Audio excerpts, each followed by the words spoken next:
সম্মানিত উপস্থিতি, এই পর্যায়ে আজকের ঐতিহাসিক সম্মেলনে কোরআন হাদিসের আলোকে গুরুত্বপূর্ণ বয়ান পেশ করবেন বাংলার টেকনাফ থেকে বলিয়াদ, রূপসা থেকে পাথরিয়া 56,000 বর্গ মাইল সীমায় পাক ভারত বাংলাদেশের সীমানা ছাড়িয়ে ইউরোপ আমেরিকা সহ যিনি বিশ্বের বিভিন্ন প্রান্তে চরম স্পর্ধার অবতভাবে সাহসিকতা নিয়ে বাংলার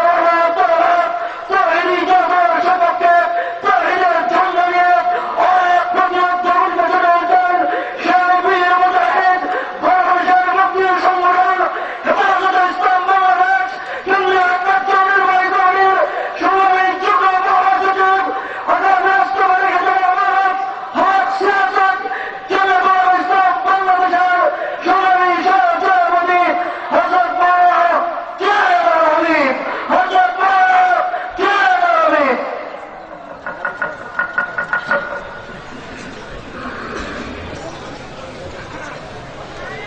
الحمد لله وحده والصلاة والسلام على من لا نبي بعده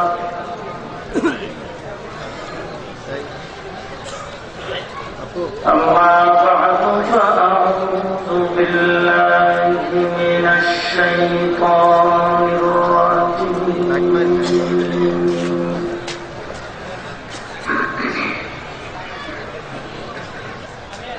بسم الله الرحمن الرحيم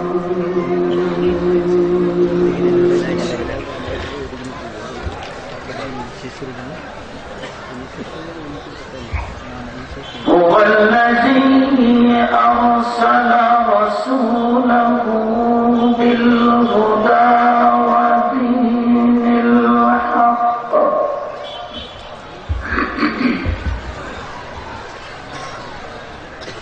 ليظهره على الدين كله وكفى بالله شهيدا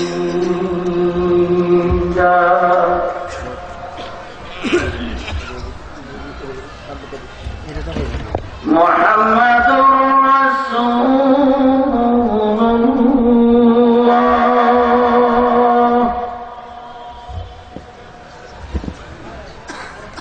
والذين معه أشداء على الكفار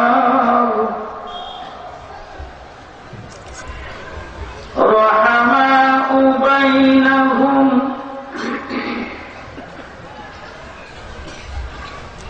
تراهم ركعا سجدا يبتغون فضلا من الله ورضوانا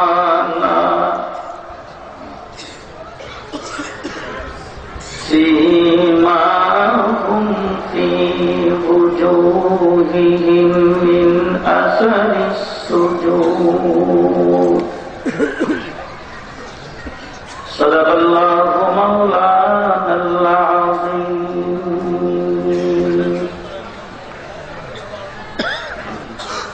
وقال رسول الله صلى الله عليه وسلم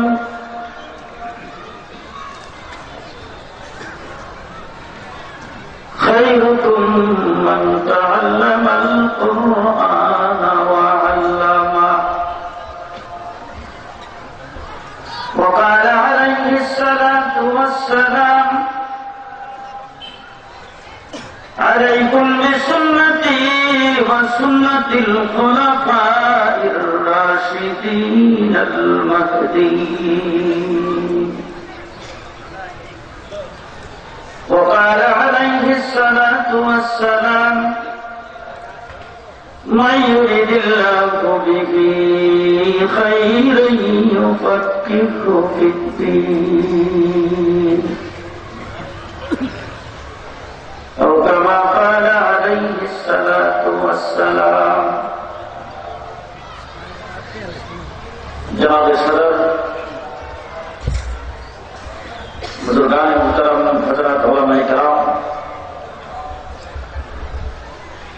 সমবেত বেরাদারান ইসলাম,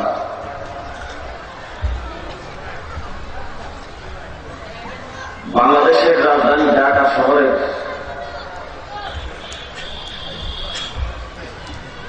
অত্যন্ত কর্মব্যস্ত এলাকা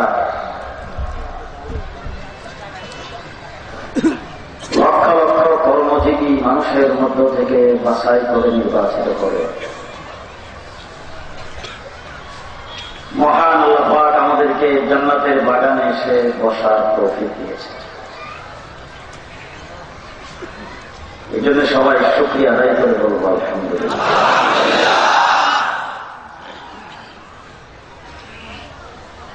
বর্তমান বাংলাদেশে, শুধু বাংলাদেশ নয়, বর্তমান বিশ্বে সর্বজন শিক্ষিত আলেমে দ্বীন, বিশ্ব বরেণ্য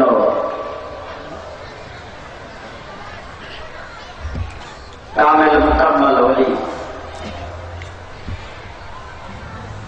শাইখুল ইসলাম কুতুবে আলম হযরত মাদানী রাহমাতুল্লাহ আলাইহির সুযোগ্য খলিফা, বিশ্ব বরেণ্য বিদ্যাপীঠ, হাটহাজারী মাদ্রাসা স্বনামধন্য প্রিন্সিপাল শাইখুল হাদিস, এদেশের হাজারো লাখো উলামায়ে কেরামের উস্তাদ শামসুল উলামা হযরতুল আল্লামা মাওলানা আহমদ শফি বারাকাল্লাহু ফি হায়াতি। উনি আপনাদের এই মঞ্চে এসেছেন, বয়ান করেছেন, দোয়া করেছেন।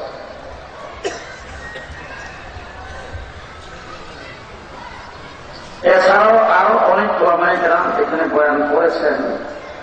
আমি এখন দেখে এসেছি আপনাদের এখানে ওয়াজের জাহাজ এসে গিয়ে আছে,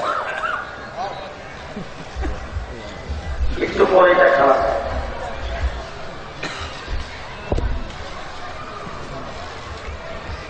ডাক্তার একজন খুব জনপ্রিয় গ্রামের চিকিৎসক। আগেকার ডাক্তার তার বাড়ি বাড়ি যাইয়া চিকিৎসা করে, বাড়ি বাড়ি যাই চিকিৎসা করে। তার সাথে থাকতো একটা ব্যাগ, ব্যাগ বহন করার জন্য একজন লোক থাকতো সাথে। যে সাথে থাকতো সে কিন্তু ডাক্তার না, এলাকার বন্ধ করতো। মূর্খ লোকটার কাজ হইল ডাক্তার ওই বাড়ি বাড়ি যায় যখন চিকিৎসা করে। আগেকার চিকিৎসা যারা দেখতেন, এখন তো ওয়ান টাইম ব্যবহার সিরিজ, ওই সিরিজ তখন ছিল না। একটা সুইয়ের এরকম ছোট বক্স আর একটা সিরিজ কিনা নিলে ডাক্তারের জীবন শেষ। এটা যেই চিকিৎসা। তো যাই হোক, যে ব্যাগ করে যে লোকটা থাকে, এই লোকটার কোথায় সিরিজটা রেডি কর, এটারে গরম পানিতে দইয়া এক বোতলের পানি আর এক বোতলের ওষুধ, এটার মধ্যে ঢুকায় আবার সারা করে তারপরে সিরিজের ভিতরে ঢুকে ইঞ্জেকশন রেডি করে চা উনি ইঞ্জেকশন পুশ করতেন। এর কাজ হল যে দোয়া বসা। আর ব্যাগটা লইয়া পেছনে পেছনে থাকতো। কিছুদিন পরে ডাক্তার গেছে মারা, খুব জনপ্রিয় ডাক্তার, পাশ করা ডাক্তার, চিকিৎসা করে ভালো ডাক্তার মারা দেওয়ার পরে এরপরে যে এই এলাকায় রোগ হইতেছে মানুষের, চিকিৎসা করবে কোথায়? চিকিৎসা করার জন্য ওই যে ব্যাগ লইয়া যে ঘুরত, এরে মানুষে মনে করছে সবাই ডাক্তার। হেরে লইয়া এমন টানাটানি লাগছে, এর বারবার করেছে। আমার অবস্থাটা এখন প্রায় ওই পর্যায়ে। আজকে আমার একটা প্রোগ্রাম ছিল টেকনাফ, আর একটা কক্সবাজার শহরে, আর একটা হল চকরিয়া। আসলে নামাজের পরে আমি চকরিয়া বয়ান করবো, এরপরে কক্সবাজার, এরপরে যাবো টেকনাফ। বিমানের টিকিট করার আজকের থেকে প্রায় 20-25 দিন আগে হঠাৎ করে আপনাদের এই কাজটা ঘটাইছিল। আল্লাহ মাহমুদ শফি সাহেবকে দিয়া সরাসরি আমার ফোন করেছে, ফোন করে বলে 28 তারিখে আমিও আসবো, তুমিও থাকবা। আচ্ছা, এখন আপনারা বলেন, আপনারা স্টেজে যারা আছেন আপনারা বলেন, হুজুর এই কথা বলার পরে আমি এই কথা করতে পারি? বলো হুজুর আমার আরেক জায়গায় প্রোগ্রাম আছে। জি জি হুজুর হুজুর জি জি জি কই আপনাদের এখানে আছে। আসার পরে এখন আরেকটা বিপদ সামনে আছে, আমি আপনাদের এখান থেকে খুব তাড়াতাড়ি বিদায় দিতে হবে। যেহেতু ভূমিকাবিহীন দু চারটা কথাবার্তা আমি আপনাদের সঙ্গে বলবো। এই যে মানুষগুলি এখানে বসে আছে, এত বড় বিশাল প্যান্ডেল, আমার মতো একজন নালায়েকের সামনে আপনারা মৌমাছির মতো একবারে নিস্তব্ধ অবস্থায় বসে একই লক্ষ্য প্রাণে থাকে আপনারা কথাবার্তা শুনছেন। আমি কোথা বাংলাদেশে জনপ্রিয় লিডার, বড় দল, ক্ষমতাসীন ক্ষমতাহারা সবাইকে চ্যালেঞ্জ করে বলতে পারি, 4 ভাগের 1 ভাগ মানুষ যদি কোন জনসভায় হয়, সেই জনসভায় কয়েক দর্শন পুলিশ দিয়া এইভাবে বসায় রাখতে পারবে। কারণ থাকি আপনারা এখানে বসা কেন বসে আছে? কিসের নিশায় আপনাদেরকে এইভাবে এখানে বসায় রেখেছে? আসার সময় আপনাদেরকে গাড়ি ভাড়া দেওয়া হয় নাই, যাওয়ার সময় কোনো পয়সা দেবে না, তারপরে এখানে নিজ খরচে এসে নিজ দায়িত্বে মৌমাছির মতো বসে রয়েছেন। কারণ থাকি আমি মনে করি কারণটা হল প্রত্যেকের অন্তরে একটা নিশা কাজ করতেছে, সেই নিশার নাম হল ধর্মের নিশা। কিসের নিশা? কিসের নিশা? ধর্মের নিশা। কুখ্যাত লতিফ কাসরাবী সংসদে দাঁড়ায়া বলেছিল, ধর্মের নিশার মদ গাঁজার নিশা সমান।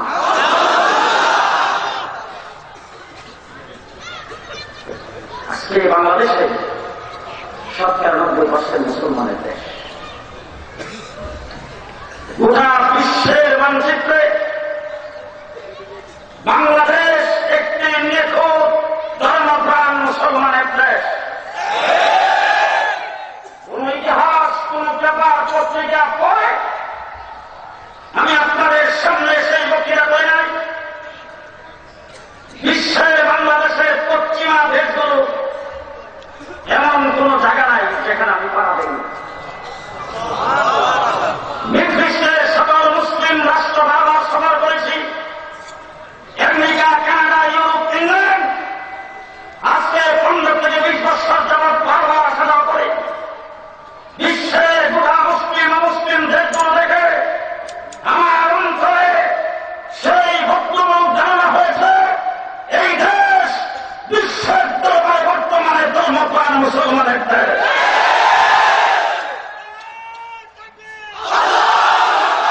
আমার এই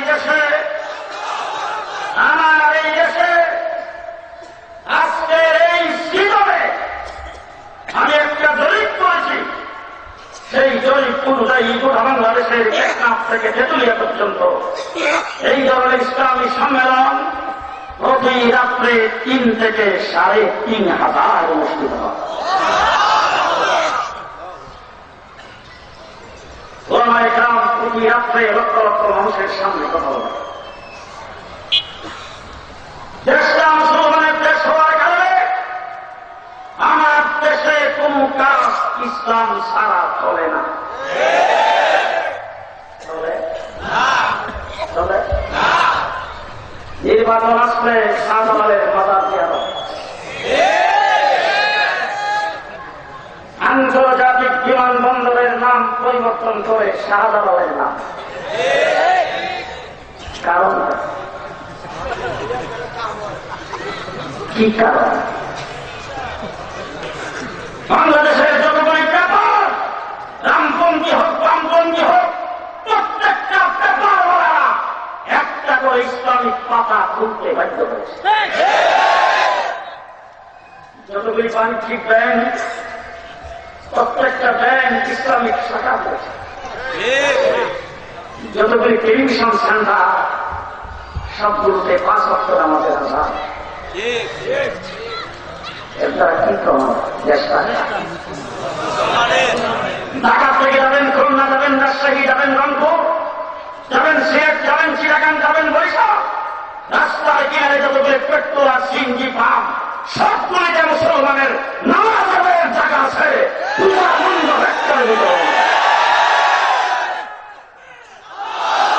দ্বারা কি প্রমাণ হয়?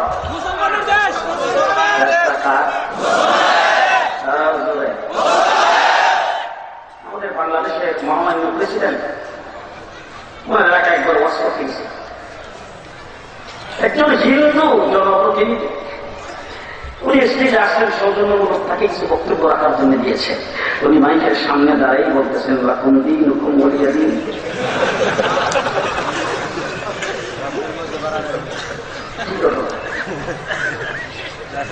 উনি ওনার খিলাফত করলেন না। আরেকজন বাংলাদেশের এমপি ও মন্ত্রী, নাম তার প্রমোদ মার্কি,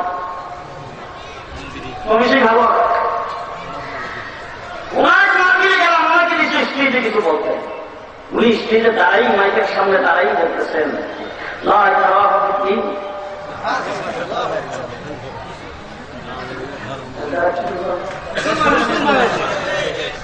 হিথ্রো এয়ারপোর্টে দাঁড়িয়ে দাঁড়াইছি টিকিট ফলে করার জন্য। পেছন দিক থেকে একটা আওয়াজ শুনলাম, মৌলানা সাহেব। পেছনে তাকায় দেখি, বাবা বাংলাদেশের একজন তখুর পার্লামেন্টারিয়ান বাবু সুরঞ্জিত সেনগুপ্ত। আমি বললাম, দাদা কোথা থেকে আসলেন? বলে, আমি আমেরিকা। আপনি কোথায়? আমি তো বলতে পারছেন। আসেন আসেন, একসাথে বসে চাটা খাইয়া বিমানে উঠতেছি, এমন সময় উনি আমাকে বলতেছে, আস্তে আস্তে একটা বিরাট লম্বা ভ্রমণ আপনার সাথে আমার হবে, তবে আপনাদের কোরআন হাদিসের দৃষ্টিতে আমরা ওই দলের মানুষ। ফি নারি জাহান্নামা খালিদিনা ফিহা। এর দ্বারা কি প্রভাব? আমার এই দেশে তার দ্বারা প্রমাণিত হয়, আমার এই দেশে হিন্দু, বৌদ্ধ, খ্রিস্টানরা যদি রাজনীতি করে কোরআনের আয়াত মুখস্থ করা ছাড়া করতে পারে না।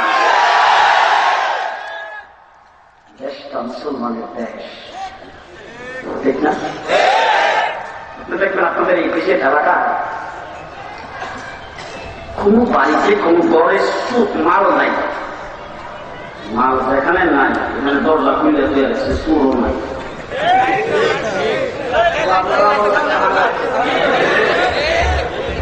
মাল যেখানে নাই ওখানে সুরও কথা বলা বুঝেন না আমার? সুরের নজরও সেখানে যায় না। ঘরের মধ্যে মাল আছে, ওই জায়গায় সুরের নজর, সুরের নজর আছে না নাই? আছে না নাই? বাংলাদেশে ইসলাম, মুসলমান, কোরআন, হাদিস, আলেম, ওলামা, মসজিদ, মাদ্রাসা, আল্লাহ, রাসূল এবং ওয়াজ মাহফিল, ইসলামী সম্মেলন, দাওয়াত ও তাবলীগের মাল আছে। এই দেশের মধ্যে নাস্তিক, মুরতাদ, ইহুদি, খ্রিস্টান, তসলিম, মাসলিম, লতিফ, সিদ্দিকীর মতো চুরেরাও আছে।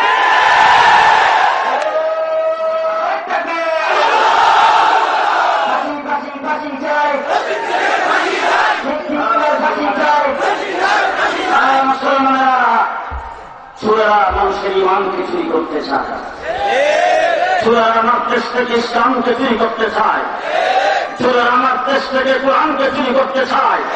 আমি পরিষ্কার ভাষায় আপনাদের সামনে বলে যাচ্ছি, কুষ্টিয়া ওয়াজ করতে গেছিলাম, আসার পথে একটা উপজেলার নাম বেড়ামারা, এর উপর দিয়ে যখন আইতেছি তখন দেখি কিছু দূর যাওয়ার পরে বাজার বন্ধ, যেখানে দোকান পাট পাইব, ওখানে কাছে গেলি 4-5টা লাইট একাত্তর করে আমার গাড়ি কিন্তু মারে। 2-1 জায়গায় এরকম লাইট খাওয়ার পরে এক জায়গায় এসে থামাইয়া তারপরে ক্লাস 3 যুবকদেরকে ডাকলাম, এই বাবা তোমরা এখানে দাঁড়াই কি করো? আমার গাড়ি দেখলে নাকমাল আছে, আর আমার চিন্না এসে তো আদরের সাথে মুসাফা করে হুজুর এলাকার মধ্যে চুরি ডাকাতি বড় বাইরে গেছে। চুরি ডাকাতি বাইরে যাওয়ার পর তোমরা কি করলা? আমাদের এলাকার চেয়ারম্যান সাহেব আমাদের সমস্ত ইউনিয়নের যুবকদেরকে দেখে তারপর একটা কমিটি গঠন করে, সেই কমিটির পক্ষ থেকে প্রতি রাত্রে 50 থেকে 60 জন যুবককে প্রতি রাত্রে বাই রোটেশন একের পর এক এলাকার মধ্যে পাহারাদারিতে লাগিয়েছে। জিজ্ঞেস করলাম, আচ্ছা এই পাহারাদারি যেদিন থেকে শুরু করছে এরপরের দিন থেকে চুরি করে যাচ্ছে, বলবো আজকে মাস 2 মাস হচ্ছে চুরি শুরু করছি, এর ভিতরে একটা চুরিও আমার অসন্ত শেষ। চুরি ডাকাতি বাইরে যাওয়ার কারণে কিসের ব্যবস্থা করেছেন? সবাই পায়। কিসের ব্যবস্থা করেছেন? বাংলাদেশে নাস্তিকেরা মুক্তরা আল্লাহ নবীর দুশমনেরা ইসলামের ইমানকে চুরি করতে চায়, তাদের আপনার শাস্ত্রে কাকে রাজি আছেন?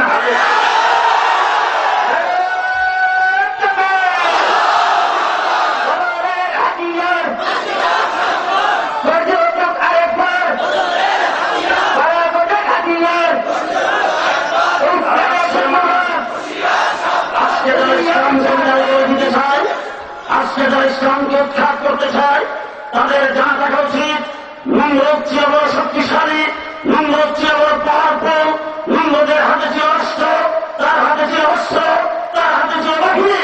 আল্লাহ পাক ইব্রাহিম আলাইহিস সালাম সরো সামান দিছেন, অস্ত্র দিছেন, বাহিনী দিছেন, সৈন্য দিছেন, জনসমর্থন দিছেন।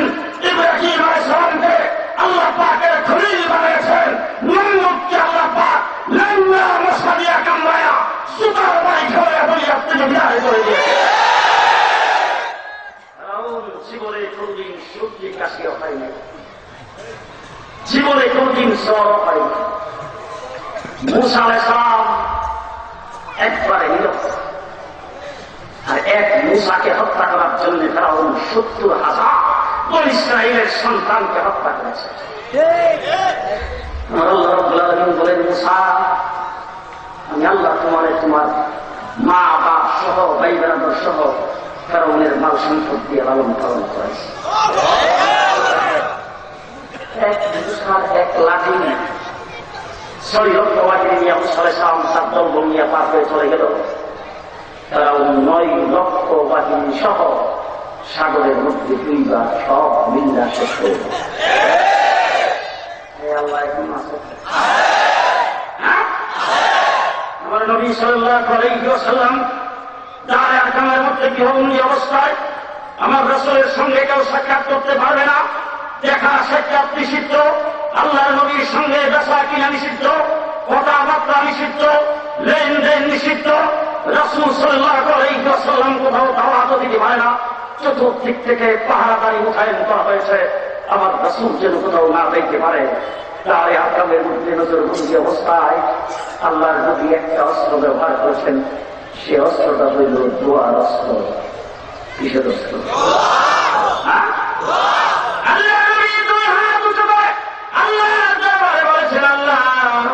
এই মক্কার জমিনের 2 উমরের 1 উমরকে মুসলমান করে ইসলামকে শক্তিশালী করে দাও। উমরের 1 উমর, একজন হইলেন আমর ইবনে হিশাম, আরেকজন হইলেন উমর ইবনে খাত্তাব। 2 উমরের 1 উমরকে মুসলমান করে ইসলামকে শক্তিশালী করো। একজনের নাম আবু জেহেল, আরেকজনের নাম হইল উমর ইবনে খাত্তাব। হুজুর দোয়া করতেছে, এই দিক দিয়ে তার অন্য দোয়া। আবু জেহেলের অ্যাসেম্বলি, সেখানে আবু জেহেল মিটিং ডাকছেন সকলে মোহাম্মদ বিন আব্দুল্লাহ সম্পর্কে সিদ্ধান্ত গ্রহণ করার জন্য। কোরআনকে দুনিয়ার থেকে বিদায় করতে হবে। 40 বছর পর্যন্ত আমরা এটাকে লালন পালন করেছি, আমাদের কাছে খুবই ভালো মানুষ, আমরাই তার সব কিছুতে মিলে জুলে আসাদুল আমিন বলে উপাধি দিয়েছি। এখন আসলে কোরআন কাছে নিয়ে আসছে, এই কোরআনই হয়েছে আমাদের বিরুদ্ধে সবচেয়ে বড় বুটের বুলেট। সুতরাং কোরআনকে বিদায় করতে হলে সিদ্ধান্ত হল মোহাম্মদ বিন আব্দুল্লাহকে দুনিয়ার থেকে বিদায় করে দিতে হবে। আবু জেহেল উল্টাকে 100 লাল পুরস্কার দেওয়া হবে। কোন পুত্রের কোন যুবক যদি স্বইচ্ছায় মোহাম্মদের মাথা রাখাইটা নিয়ে আসে, এই ঘোষণা দেওয়ার পরে উমর ইবনে খাত্তাব দলের কোনার মধ্যে বসা উইটা দাঁড়াইছে, সব ভাইদের সকলের দিকে তাকাইছে। তাকাই আবার পরে আবু জেহেল ডাক দিয়ে উমর দাঁড়াইলা তো আমরা বড় আশ্বস্ত হয়েছিলাম, খাওয়ার রক্ত বেশি ভালো না। উমর ইবনুল খাত্তাব তো আপনাদেরকে একটু দেখছি আপনারা মাথার মধ্যে কি রাখেন, সেই লোকটাকে আমরাই বন্দি করে রেখেছি, যার মা নাই, বাপ নাই, অর্থ নাই, সম্পদ নাই, যার পক্ষে স্লোগান দেওয়ার মতো কোন মানুষ নাই, এই মানুষটার মাথাকে জানতে যদি 100 লাল পুরস্কার লাগে, শক্তিশালী মানুষের মাথা কাটতে কি দিবেন? এই পুরস্কারটাই তো বুঝলাম না। তো আমার হাতে দেন, আপনারা বসেন, মাথাটা কাইটা নিয়ে আসি। সংক্ষেপে বলছি এবং তাড়াতাড়ি বলছি, সময় কম। উমর ইবনুল খাত্তাব তলোয়ার হাতে নিয়ে রওনা হয়েছে দারে আরকামের দিকে।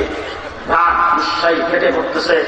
রাহমাতুল লিল আলামিনের মাথা কাটতে রওনা হয়েছে, যাইতেছে মাথা কাটতে। এমন সময় নাঈম নামের একজন সাহাবী আল্লাহর নবীর দরবার থেকে চুপে চাপে হুজুরের সঙ্গে দেখা করে আসতেছে। হঠাৎ করে রাস্তায় উমরের সঙ্গে খরচ হয়েছে। দেখা মাত্র উমরকে ডাক দিয়ে জিজ্ঞেস করে, উমর কোথায় রওনা হয়েছ? উমর ইবনুল খাত্তাব কথা কইস না, মুহাম্মদ বিন আব্দুল্লাহর মাথা কাটতে যায়। লোকটি ডাক দিয়ে বলে, উমর মুহাম্মদ বিন আব্দুল্লাহর মাথা কাটতে যাচ্ছ কেন? তার সাথে এত দুশ্মনী কিসের? হযরত উমর ইবনুল খাত্তাব মুখটার দিকে ফিরে তাকায়, তবেও যেমন এই দলের তুইও যেমন এই দলের লোকটা ডাক দিয়ে কি জন্য যাইতেছ? আমি কোন দলের হই সেটা তোমার জিজ্ঞেস করার দরকার নাই। উমর ইবনুল খাত্তাব তার সাথে ব্যক্তির সাথে কোন শত্রুতা নাই, সে যে কোরআন নিয়ে আসছে, কোরআনের সাথে দুশ্মনী আছে। আজকেও আল্লামা আহমদ শফির সাথে কোন দুশ্মনী নাই, সবাই তার সাথে দোয়ার জন্য যায়। তিনি যখন খানকায়, সবাই তার কাছে তাবিজের জন্য যায়, তার কাছে পানি করার তেল করার জন্য যায়, সবাই থেকে ইজ্জতার সম্মান করে। যখন এই দেশের নারীর অধিকারের জন্য, আল্লাহর নবীর ইজ্জতের অধিকারের জন্য ডাক যখন দিয়েছে, তখন তিনি তেতুল হুজুর বলে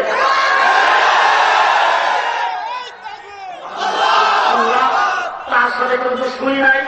দুশ্মনী তার কোরআনের সাথে। লোকটি ডাক দিয়ে বলে, কোরআনের সাথে দুশ্মনী, এই জন্য যাচ্ছ তার মাথা কাইতে আনতে বলা হোক। তাই যে আমি যদি বলি তোমার ঘরে কোরআন প্রবেশ করেছে, হযরত উমর ইবনুল খাত্তাব তলোয়ার টান দিয়ে বাইরে ডাক দিয়ে কি কইলে? আমি বলিয়া জীবিত থাকতে আমার ঘরে কোরআন ঢুকবে কইলে দিয়া, এই সাহস কোরআনের নাই। এই কথা যখন বলছি, লোকটি ডাক দিয়া বিশ্বাস যদি না হয় তোমার বইনের ভগ্নিপতির খবর নাও, কোরআন তোমার বইনের ঘরে ঢুকছে। ছিল আল্লাহ নবীর মাথা কাটতে ফিরা রওনা হয়েছে বোনের বাড়িতে। বোনের বাড়ি গিয়ে মনে মনে আপনার সে বোন দিয়ে আগে সাজটা করে নেব। এরপরে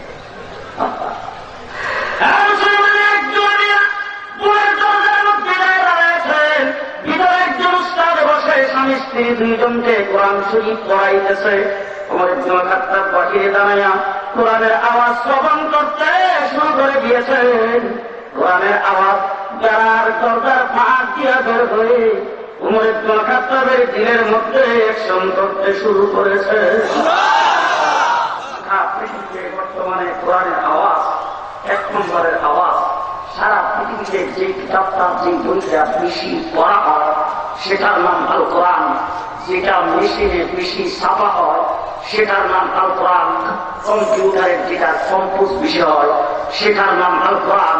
বিশ্বের বাজারে কোন বই পুস্তক যা বিক্রি হয়, যেটা সবচেয়ে বেশি বিক্রি হয় সেটার নাম আল কোরআন। বিশ্বের কোন জায়গায় তৌহিদের প্রতিযোগিতার নাম গন্ধ শোনা যায় না, বাইবেলের প্রতিযোগিতা হয় না, বিশ্বের কোথাও ইন্ডিয়ার প্রতিযোগিতা হয় না, পিতার প্রতিযোগিতা হয় না, কোরআনের প্রতিযোগিতা সারা বিশ্বে।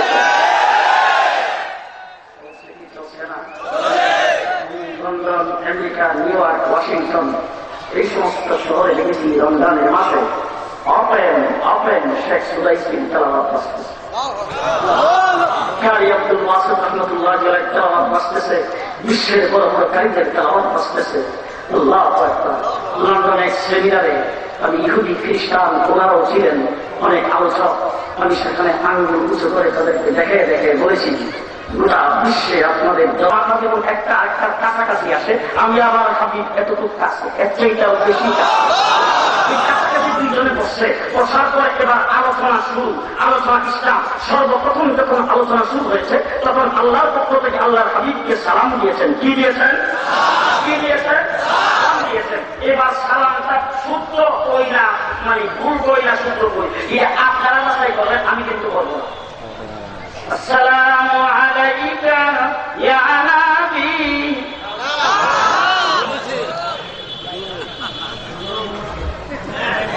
আসসালামু আলাইকা ইয়া নবী।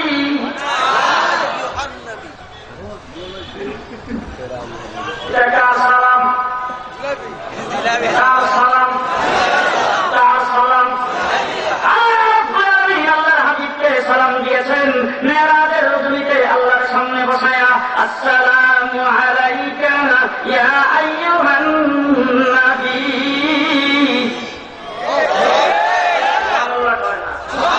আসসালামু আলাইকা ইয়া আইয়ুহান নবী।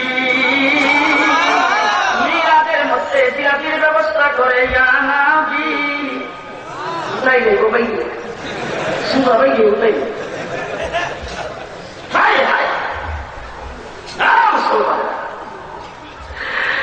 এখন দেখবেন যে সব জায়গায় নদী করে বই বই আসছে, কৌমিয়া কেউ বলিয়া চলছে, নদীর যদি তো জানে না, নদীর চিনে না। আমরা ওহাবি করে ওহাবি কোন ওহাবি তো এখানে মাহে না, ওহাবি তো আমরা কোন কিলা তো আসলে মারো কাউসারে কিনা তোমাদের জানা থাকা দরকার। আমরা খালি হাসরের মাঠে না, হাউজে কাউসারে কিনারে না, খালি জান্নাতে না, আমরা ইহাবি ওহাবি।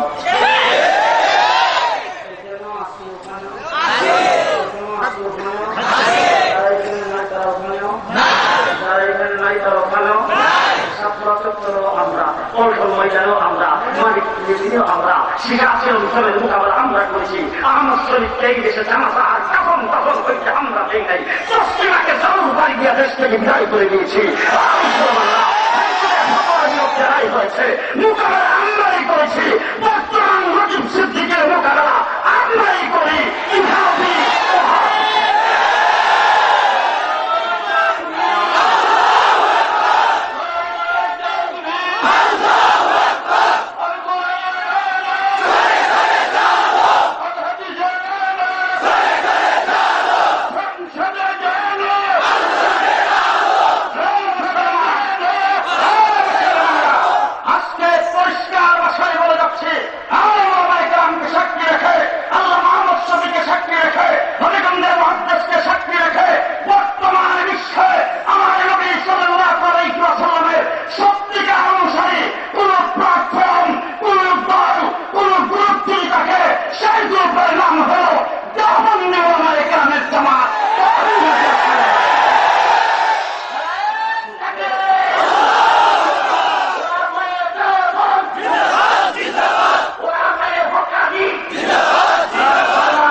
যেই স্টেজের, যেই মুকামের, যেই পদের, যেই জায়গার, যেই আসনে, যেই পরিমাণ ফজিলতওয়ালা, সেই ফজিলত যথাযথভাবে নিয়ে আল্লাহর নবীর পরোক্ষ যথাযথভাবে নিয়ে কোন গ্রুপ, কোন প্ল্যাটফর্ম যদি, কোন দল যদি নবীকে অনুসরণ করে থাকে, সেই অনুসরণকারী দলের নাম হল দেওবন্দ ওলামায়ে কেরামের জামাত ওই মাদ্রাসা।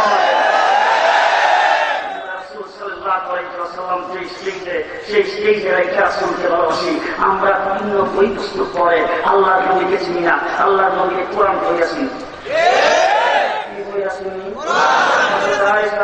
জিজ্ঞেস করা হয়েছে তোমার রাসূলের জীবনী সম্পর্কে কিছু বলো। কোরআন পড়া ছেড়ে দিচ্ছ, আমরা ডেইলি পড়ি, সবসময় কোরআন তো আমাদের গলার মালা, সবসময় কোরআন পড়ি, কোরআন তো আমাদের সিনার মধ্যে বুঝতো। আল্লাহ আয়েশা সিদ্দিকা বলে কানা খুলু করুন কোরআন, 30 পারা কোরআন হইল তোমাদের নবীর জীবনী। 30 পারা কোরআন তোমাদের নবীর জীবনী। 30 পারা কোরআন হইল থিওরিক্যাল, নবী হইলেন প্র্যাকটিক্যাল। 30 পারা কোরআন হইল লেখা একটি কিতাব, এটার আমল হইল নবী মুহাম্মদ রাসূলুল্লাহ সাল্লাল্লাহু আলাইহি ওয়াসাল্লাম।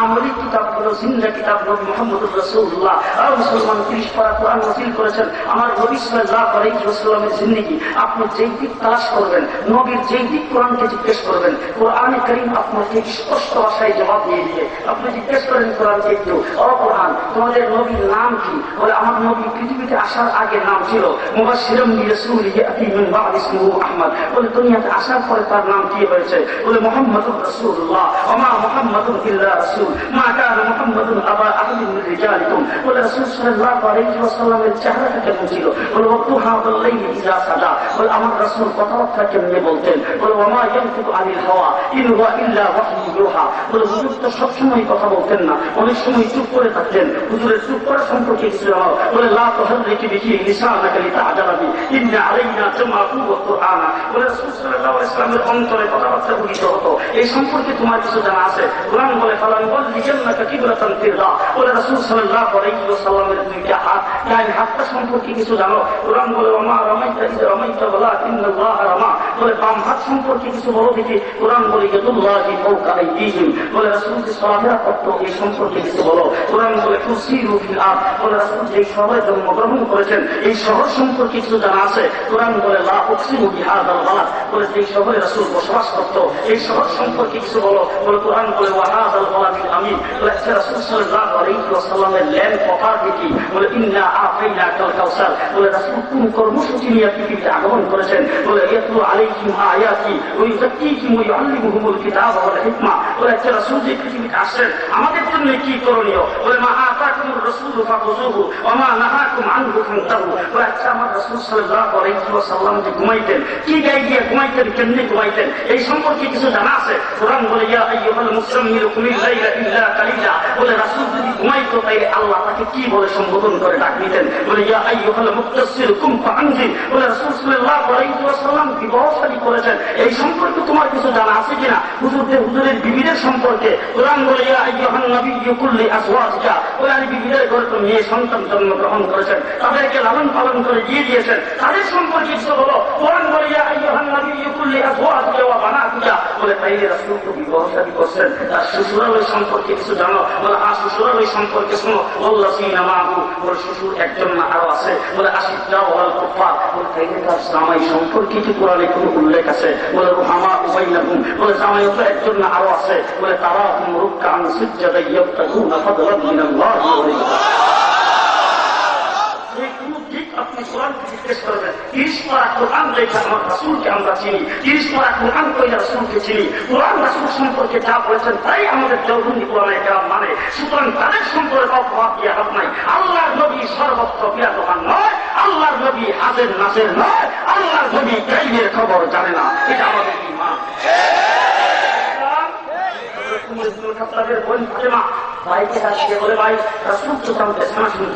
কিন্তু আল্লাহ সবটাই দেখতেছে।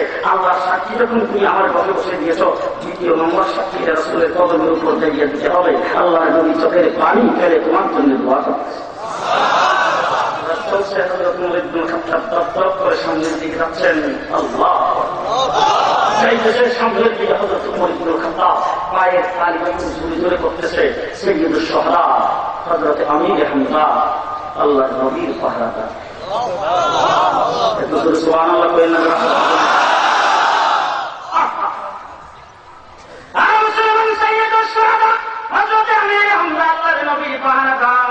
আমরা যারা মুসলমান বলে দাবি করি আমরা সবাই আল্লাহর নবীর ইজ্জতের পাহারাদার।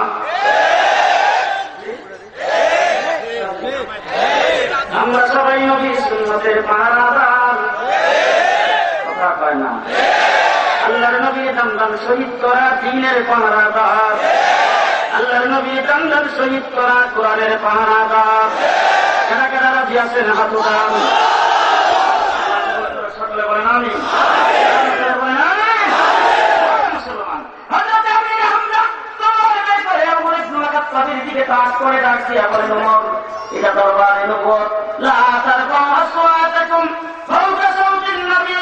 এই জায়গার মধ্যে তুমি আওয়াজ করে কোরআন পর্যন্ত পড়া যায় না, যদি কোনো কথাবার্তা বলা যায় না। এখানে যদি গিয়া দোকানা বাপ নিয়ে আসো, জেনে রাখো আমি নবী পাহাড়া, আমার তলোয়ার তোমাকে রেহাই করবে না। কথা বলছেন আল্লাহ পাক জিবরাইল নবীকে ডাক দিয়ে বলে, জিবরাইল তুমি আমার হাবিবের দরবারে যাও, যাও যাই আমার হাবিবের কাছে সুসংবাদ শোনায় দাও। উমরের মাথা টাকায় কেটে নেওয়ার জন্য আসে নাই, উমরের মাথা আমার হাবিবের পায়ের নিচে দেওয়ার জন্য। গ্রামকে ডাকিয়ে বলে, সাহাবীরা দরজা খুলে, উমর আসছে। সাহাবাই গ্রাম তো জানে না, কাঁপতে কাঁপতে যায় দরজা খুলছে। আল্লাহ জানি কি জানি করে উমর কি মনে করে জানি আইছে। দরজাটা খুলছে করে উমর ভিতরে প্রবেশ করেছেন। ভিতরে প্রবেশ করা মাত্র আল্লাহর নবী একজন আগত মেহমান আসলে যেইভাবে জিজ্ঞেস করে, এইভাবে রাসূল তাকে জিজ্ঞেস করলেন, ওমর কি মনে করে আসছো? উমর ইবনে খাত্তাব বলে, হুজুর দোয়া হয়েছিলাম মাথাটা খাইতে নেওয়ার জন্য, এই মুহূর্তে আসছি আমার মাথা আপনার পায়ের নিচে দেওয়া।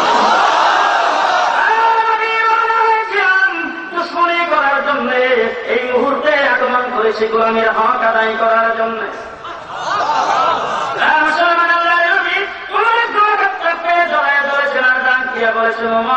এই মুহূর্তে আল্লাহ রাব্বুল আলামিন তোমার জাহান্নামকে জান্নাতের দ্বারা পরিবর্তন করে দিয়েছেন। 40 জন সাহাবী, 40 পড়া হয়েছে। হযরত উমর যখন মুসলমান হয়েছে, ওই সময়ে রাসূলের দরবারে যারা উপস্থিত ছিল সকলে মিলে নারায়ে তাকবীরের স্লোগান লাগিয়ে দিয়েছেন। আর মুসলমান, ইসলামের সর্বপ্রথম নারায়ে তাকবীর আর আল্লাহু আকবারের আওয়াজ উমর মুসলমান হওয়ার পরে দাঁড়ে আর কাম করেছে।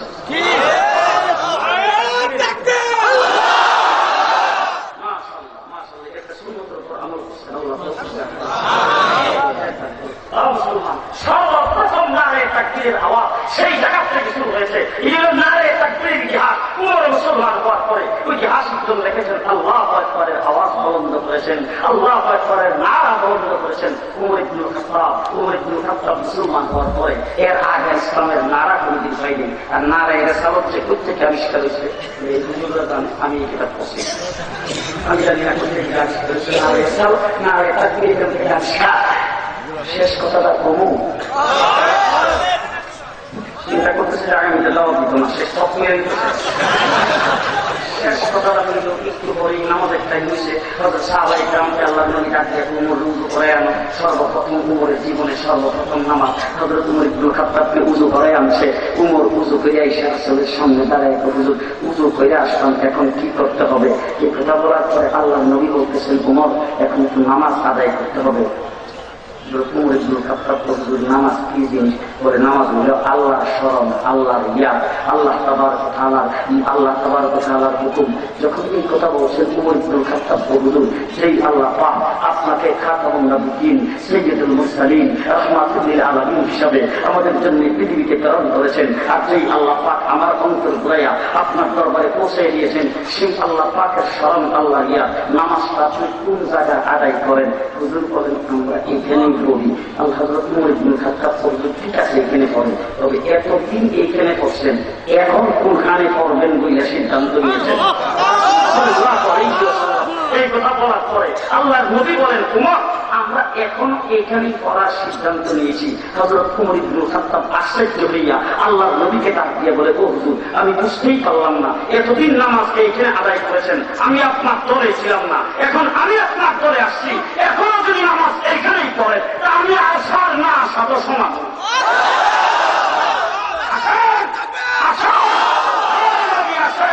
উমরের জীবনের সর্বপ্রথম নামাজ বাইতুল্লাহ শরীফে আল্লাহর নবীর ইমামতিতে প্রকাশ্যে আদায় করব। দেখি আপনার রাস্তায় কে এসে বাধা দেয়, দেখি আপনার রাস্তায় কে এসে বাধা দেয়, আপনার রাস্তায় কে এসে বাধা দেয়। আসেন দেখি। হযরত উমর ইবনে খাত্তাব আগে আগে যাচ্ছেন, সাহাবায়ে কেরাম রাসূলের সাথে পেছনে পেছনে যাচ্ছেন। দরজার কিনারে যাই উমর ইবনে খাত্তাব ডাক দিছে, আবু জাহেল সাহেব। আবু জাহেল তো চুপ করে, মনে মাথাটা কেটে নিয়েছে।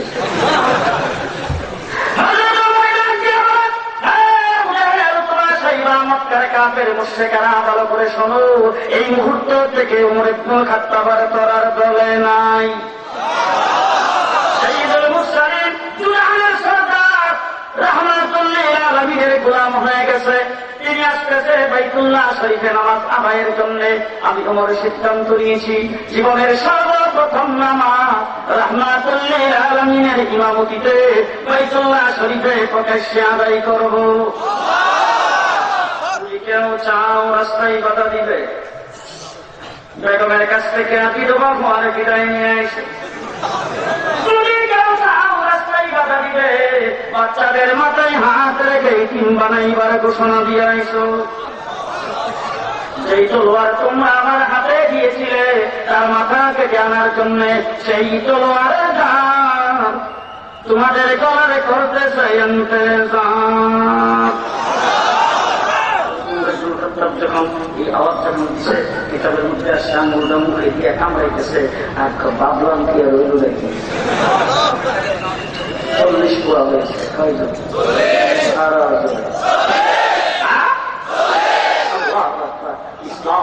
ইসলাম এইভাবে আসছে তার আকামে নজরবন্দি অবস্থায় ইসলাম আগমন করেছে। এরা বহর থেকে ইসলাম বের হয়েছে, তাইফের শরীরে রক্তের বন্যা বহর করে ইসলাম আসছে, উহুদের লড়াই দামদাম শহীদ করার পরে ইসলাম আসছে। আমি হামজার লাশটাকে টুকরা টুকরা করে ইসলাম সারা পর্যন্ত পড়ছে। কারবালার ময়দানে হুসাইন তার পরিবার সহ রক্ত দিয়ে ইসলাম এই পর্যন্ত পড়ছে। আর মুসলমান অতীতে কারবালার রক্ত, আমি হামজার রক্ত, তাইফের রক্ত, উহুদের রক্ত, সাহাবায়ে কেরামের রক্ত, বারাকুদের রক্ত, শামিলের যুদ্ধের রক্ত, সেইগুলি যেমন গাজা যায় নাই, সেইগুলি যেমন অযথা যায় নাই, সাতটা চত্বরের রক্ত অযথা যাবে।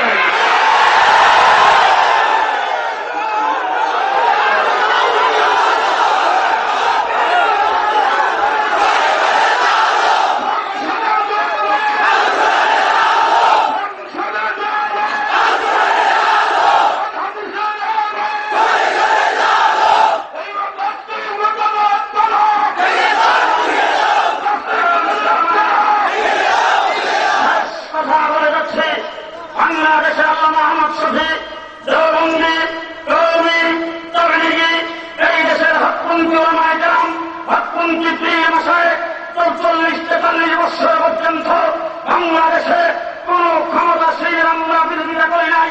যারা এই ক্ষমতায় আছেন ক্ষমতায় থাকেন, যারা বিরোধী দলে থাকেন, ক্ষমতাসীনদের সাথে আমাদের কোনো দুশ্মনী নাই, বিরোধী দলের সাথে আমাদের কোনো দুশ্মনী নাই। আওয়ামী লীগ আমাদের আপন, বিএনপি আমাদের আপন, জাতীয় পার্টি আমাদের আপন, কারোর সাথে আমাদের দুশ্মনী নাই।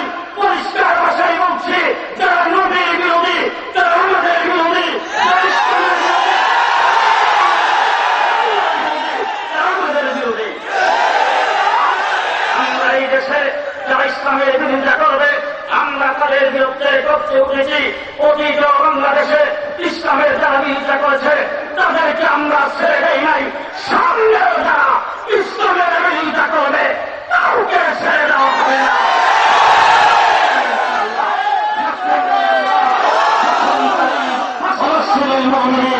আসসালামু আলাইকুম ওয়া রাহমাতুল্লাহি ওয়া বারাকাতুহু।